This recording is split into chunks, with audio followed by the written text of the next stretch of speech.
فرمایا ذالک فضل اللہ یؤتیہ من یشاء، یہ اللہ کا فضل ہے، دیتا ہے جس کو چاہتا ہے۔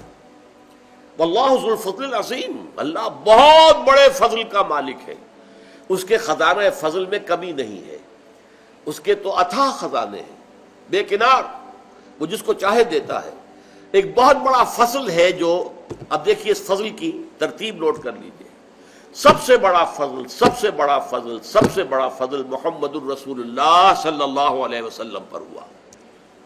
ان فضلہ کان علیک کبیرا، اے محمد صلی اللہ علیہ وسلم، اللہ کا فضل آپ پر تو بہت بڑا ہے، بہت بڑا ہے، بہت بڑا ہے۔ جو آپ کو مقام جو عطا ہوگا، مقام محمود قیامت کے دن، آپ کے ہاتھ میں آپ فرماتے لواء الحمد بیدی، اللہ کی حمد جو ہے اس کا جھنڈا میرے ہاتھ میں ہوگا، اور دربار اخروی جو ہے اللہ تعالیٰ خود صدارت فرما رہے ہوں گے، وجاء ربک والملک صفا صفا، آ جائیں گے پروردگار بھی، کیسے نزول ہوگا وہ ہم نہیں جانتے، قرآن کہتا ہے میدان حشر میں اللہ تعالیٰ جو ہے نازل ہوں گے، نزول فرمائیں گے، اور فرشتے ہوں گے صفے باندھے ہوئے، اور پھر پوری نوع انسان کی حاضری ہوگی۔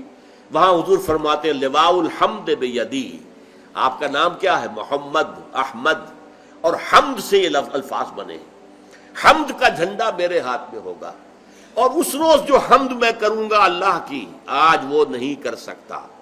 یعنی اس وقت اللہ تعالیٰ کی معرفت جس حد کو پہنچ چکی ہوگی، آج چونکہ بہرحال حجاب ہے، پردہ حائل ہے نا آخر، لہذا میں اتنی حمد اللہ کی آج نہیں کر سکتا جو حمد اس روز کروں گا۔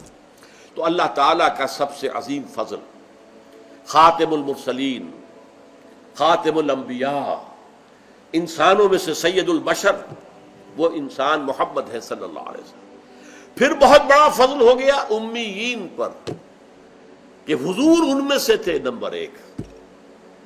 یہ تو اللہ تعالیٰ کی بہت بڑی رحمت ہے، بہت بڑی فضیلت ہے، امیین کو فضیلت ملی، انہی میں سے ایک آدمی کو چن لیا گیا، انہی میں سے ایک شخص۔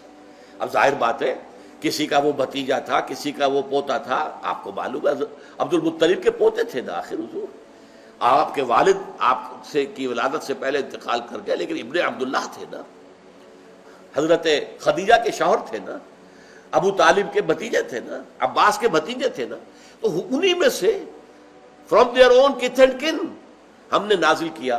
تو معلوم یہ ہوا کہ بہت بڑی فضیلت کا مقام جو ہے وہ عربوں کو حاصل ہو گیا، بنو اسماعیل کو۔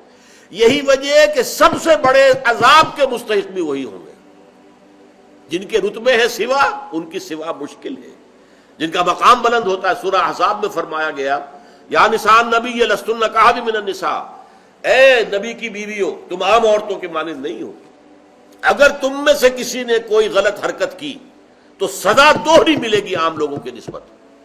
جب تمہیں اللہ نے یہ کچھ دیا ہے، محمد کے گھروں میں آباد کیا ہے، تو تمہارا مقام تو بہت بلند ہونا چاہیے، تمہیں تو امت کی تمام خواتین کے لیے اسوہ بننا ہے، نمونہ بننا ہے۔ تو فضل نمبر ایک محمد الرسول اللہ پر، فضل نمبر دو امیین پر، اور فضل نمبر تین میں ہم بھی شامل ہیں، آخرین منہم، ہم ہندی ہیں یا کچھ اور ہیں، یا کوئی افغان نسل سے ہے، یا کوئی ترک ہے، یا کوئی مغل ہے، کوئی بھی ہے، یہ سب کیا ہے؟ آخرین منہم۔ بہرحال اللہ تعالیٰ نے ہمیں بھی چنا، ہمیں پسند کیا، ہمارے آباء و اجداد کو اسلام کی جو ہے توفیق دی، اسی سے ہمیں اسلام جو ہے ہم تک پہنچا ہے۔ تو ذالک فضل اللہ یؤتیہ من یشاء، یہ اللہ کا فضل ہے، اللہ جسے چاہتا ہے دیتا ہے۔ سلیکٹ کر لیا محمد کو صلی اللہ علیہ وسلم، یہ اللہ کی مشیت تھی۔ سلیکٹ کر لیا امیین کو کہ ان میں سے نیوکلیس بنانا ہے امت محمد کے لیے، یہ اللہ تعالیٰ کا فضل تھا۔ اور ہم میں سے بھی جس کسی کو بھی اللہ نے قبول کیا، ہمارے آباء و اجداد کو، وہ بھی فضل میں شامل ہو گئے۔ ذالک فضل اللہ یؤتیہ من یشاء واللہ ذو الفضل العظیم، اللہ تعالیٰ تو بہت بڑے فضل والا ہے، اس کے فضل کے جو خزانے ہیں وہ اتھاہ ہیں۔ دیکھیے فضل وہ اس چیز کو کہتے ہیں جو بلا استحقاق ملے، اجر یا اجرت وہ ہے جو آپ محنت سے حاصل کرتے ہیں، وہ اجر ہے، اجرت ہے، اردو میں ہم اجرت بولتے ہیں، اجر ہے۔ لیکن فضل جو بلا استحقاق ملے، آپ نے ایک مزدور کو ہائر کیا، 8 گھنٹے کام کرنا ہے، 100 روپے مزدوری تھی، شام کو آپ نے 100 روپے دے دیے، وہ 101 ڈیمانڈ نہیں کر سکتا۔